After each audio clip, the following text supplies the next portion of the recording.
what's going on YouTube, man? Look, guys, now that the smoke has cleared and a lot of people are, just, they sobered up. They sobered up a little bit and they got a chance to you know, have a moment of clarity. You know what I'm saying? Have a moment of clarity. A lot of people in the YTBC, and then you have a lot of people in the boxing community. They spoke out. They spoke out. If Canelo had won about like maybe 1 point, maybe two, it wouldn't be such a controversy that Miguel Cotto lost. But no, the powers that be had to rub it in on Miguel Cotto. And Carcino mentioned this, man, in one of his videos, and like, man, them scorecards, that was just payback for not paying the sanctioning fee. And that makes sense. Go ahead, check out his video. He spoke on it. At first he said it was like a draw with his immediate reaction and stuff like that when he was up in Vegas. Then he made another video saying he thought it was like a 7-5, Miguel Cotto, which I thought too, man. I thought that too. I was like, man, dude, Miguel Cotto won by like 2 points. And if he lost, I wouldn't have been so upset if he lost by like maybe like 1 or 2 points or something like that. It's whatever. It's opinionated because Sports Nation had it like Canelo by 2 rounds. He had a Sports Nation. I saw it on my Bleacher Report app, for my iPhone. And I was like working this gig or whatever like that, right? I didn't actually see the fight, and I was like, oh, I was like, man, that's okay. But when they announced the scores and stuff like that, the official scores, and I saw it, I was like, man, that's when I got like really pissed off, man. That's when I got really pissed off. And so if you look at my comment section on the video I did, Miguel Cotto and I got robbed. You got, I think it's Brad Coventry. He stated, so did I. And then you have this dude named Superfly. He agreed. He was like, he definitely got robbed. And then you had this dude commented a couple of times. He was going back and forth with this dude named Alberto Ramiro. But you had this other dude, Lizardo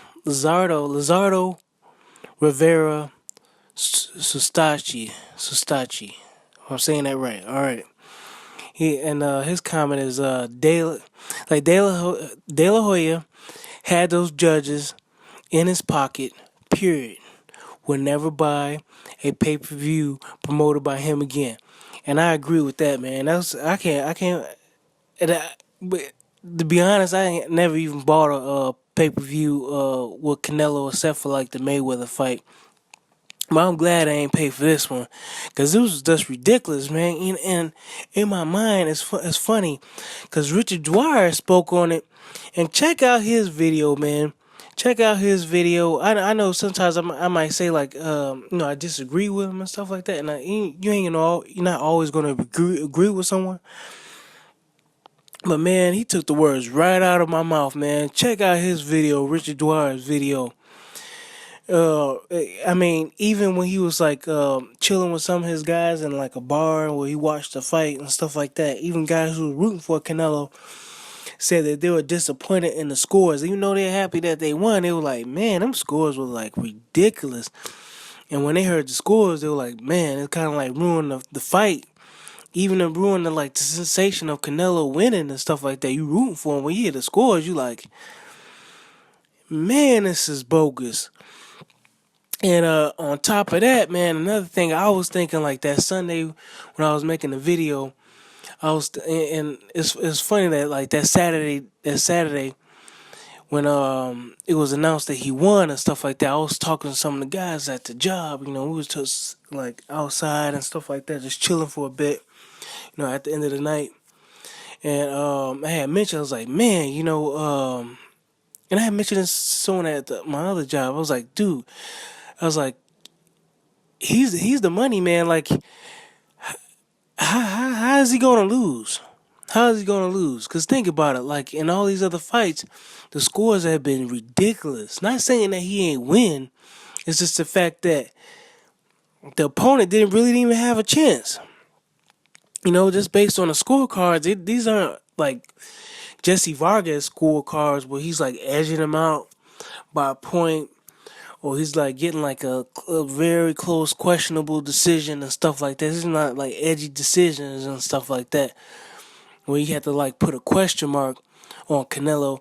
These are like blowout scores and stuff like that. I mean, look at the Austin Trout fight. The Laura fight, I thought he won that because he was like pressing the action and stuff like that. And Laura, to me, Laura let that one get away. I mentioned that Laura let that one get away. But Barbershop Conversation, check out his channel. He was saying the same thing I was thinking. You know, I was like, how he gonna lose? I was like, he can't lie. There's no way he can lose in Vegas, man. It's like no way he can lose in Vegas. And I was telling somebody, I was like, man, as long as Canelo is standing on his 2 feet, there's a chance that he'll win. And a good argument is C.J. Ross. C.J. Ross. Remember that judge, C.J. Ross, who scored the Mayweather Canelo fight a draw? Come on, man. That was in Vegas, man. That was in Vegas. And them was some tight scores. They had Mayweather winning by like 4 rounds or so, but it wasn't no blowout scores. It was some tight scores. And the fact that it was a draw, everybody was like, "What?" And like a split. It was like a unanimous draw. But anyway, unanimous decision for Mayweather should have been like majority. Like no, it was majority decision. Should have been unanimous. Excuse me. But even Mayweather spoke on it. You know, even Mayweather spoke on it, man. He's on YouTube. He spoke on them scores. He's like, man, that's bogus too. You know what I'm saying? It's just not right, man.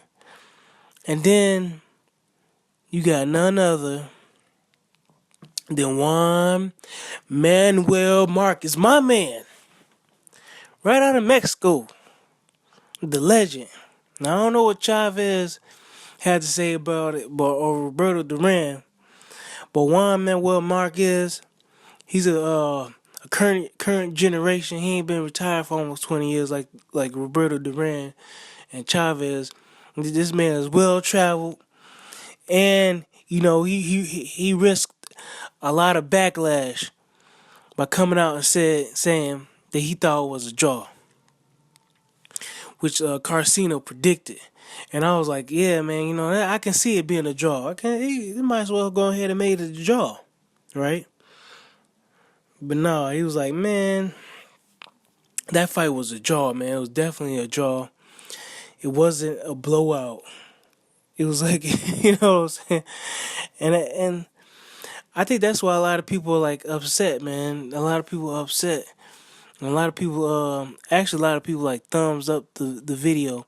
Not, including myself. I thumbed up the video. I'm like, yeah, So I like thumbed it up. Three people like thumbed it down. So we got like 3 up, 3 down on the video. I don't know why anybody would thumb it down because it was the truth. The scorecards were ridiculous. I didn't even have to see the fight. I knew it was ridiculous before I even saw the fight. I was like, man, this is some BS, man. This is some BS, man.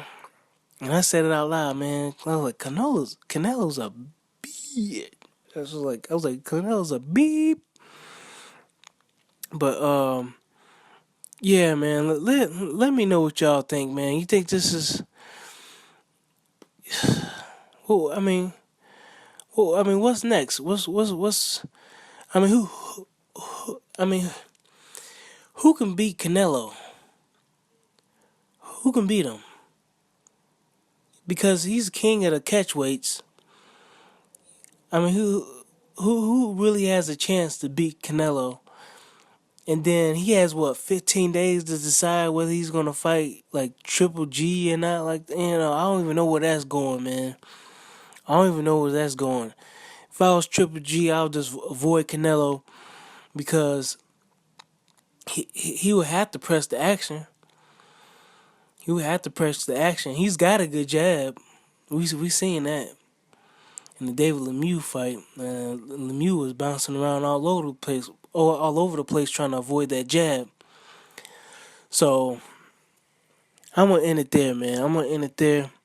You guys let me know what y'all think. All right, bye.